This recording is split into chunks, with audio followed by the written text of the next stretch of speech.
এখানে কাঁচা মরিচ এবং পেঁয়াজ রসুন ঝুরি ঝুরি করে কেটে নিয়েছি।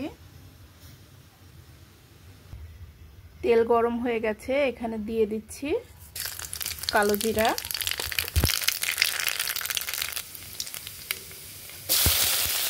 পেঁয়াজ মরিচ এগুলো আমি এখনই দিয়ে দিলাম। একটু নেড়ে দিচ্ছি।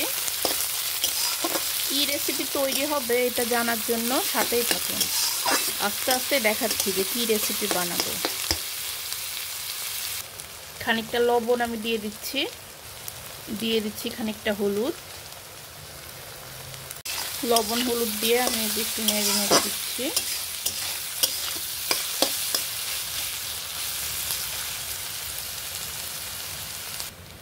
এই যে এখন মূল উপকরণটা দিয়ে দিচ্ছি। এবার নিশ্চয়ই আপনারা বুঝতে পারছেন যে কি রান্না করব।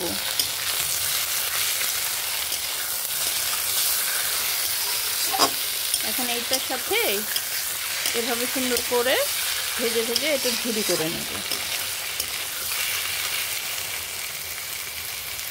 এই যে মাছে আমি কোনো জল অ্যাড করিনি, এটা শুধু ঢাকা দিয়ে দিয়েছিলাম।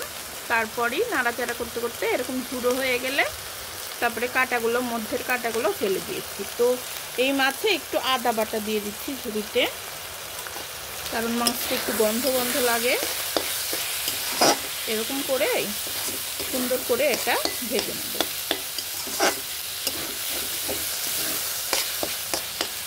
এটা আরও অনেকটা ভাজা ভাজা করে নিতে হবে, একদম শুকিয়ে নেব। এই যে দেখুন এটা রান্না হয়ে গেছে।